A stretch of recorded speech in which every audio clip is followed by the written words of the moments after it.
జిల్లా పటాన్చేరు నియోజకవర్గం తెల్లాపూర్ మున్సిపాలిటీ పరిధి ఎంఐజీలోని పలు వార్డుల్లో మున్సిపల్ చైర్మన్ లలితా సోమిరెడ్డి ఆధ్వర్యంలో ఇంటింటికి ఎన్నికల ప్రచారం నిర్వహించారు. ఈ సందర్భంగా కాంగ్రెస్ ప్రభుత్వం ఇచ్చిన హామీలను నెరవేర్చకపోవడంపై ప్రజలకు అవగాహన కల్పిస్తూ మరోవైపు గత 9 ఏళ్లలో బీఆర్ఎస్ ప్రభుత్వం చేసిన అభివృద్ధి సంక్షేమ పథకాలను ప్రజలకు వివరిస్తూ ముందుకు సాగారు.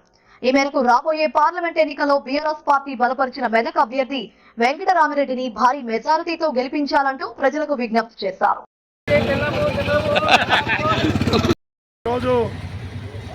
రోడ్ నెంబర్ ఎంఐజీ విద్యుత్ ఫేజ్ 2లో 9, 8, 7 రోడ్లో తిరగడం జరిగింది.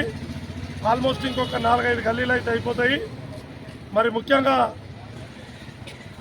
మెదక్ పార్లమెంట్ అభ్యర్థిగా వెంకటరామారెడ్డి గారు నిలబడ్డారు. కేసీఆర్ గారు బలపరిచిన అభ్యర్థి. ఆయనకు మెదక్ జిల్లా ప్రజలు, అందులో తెల్లాపూర్ మున్సిపాలిటీ ప్రజలు బ్రహ్మరథం పడతా ఉన్నారు. ఎందుకంటే ఆయన ఇచ్చిన పర్సనల్ మేనిఫెస్టో కానీ, గవర్నమెంట్ చేసిన సంక్షేమ పథకాలు కానీ అన్నీ కలుపుకొని ఈరోజు ఆయన జూన్ 4 నాడు భారీ మెజార్టీతో గెలవబోతున్నాడని తెలియజేస్తున్నారు. మరి ముఖ్యంగా ఏదైతే కేసీఆర్ గారు ఉన్నప్పుడు చేసిన పనులే ఈరోజు ప్రజలకు కనబడుతున్నాయి.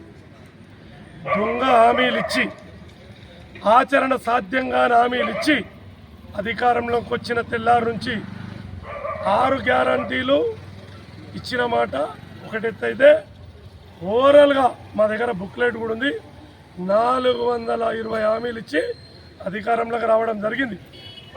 ఒకటి ముఖ్యమైన మెయిన్ 6 గ్యారంటీలలో ఒక బస్సు తప్పితే ఈరోజు వరకు ఏ హామీ కూడా కాంగ్రెస్ ప్రభుత్వం హామీ చేయలేదు, చెయ్యదు, వాళ్ళతోని కాదు.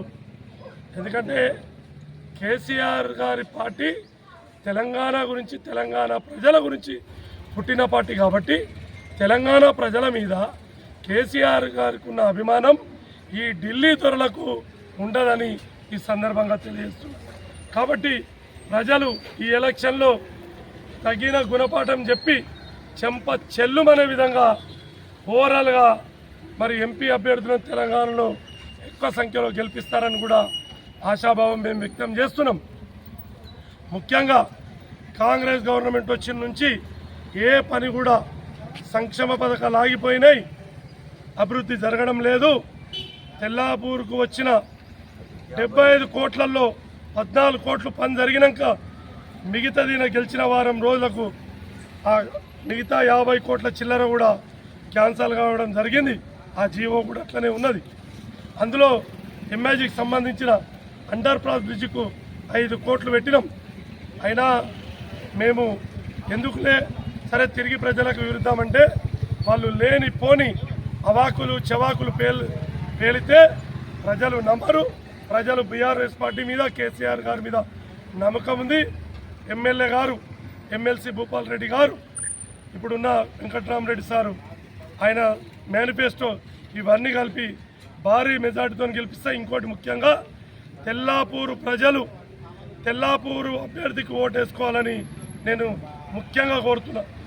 తెల్లాపూరు 5 గ్రామాల ప్రజలు, ఎందుకంటే ఎంపీ అభ్యర్థి మనూరు ఉంటాడు, మనూరులో ఉన్న వ్యక్తికి మన ఊరు ఓటేసుకోవాలని, భారీ మెజార్టీతో గెలిపించాలని నేను తెల్లాపూర్ మున్సిపల్ ప్రజలను శిరస్సు వంచి నమస్కరించి కోరుకుంటున్నాను. Thank you.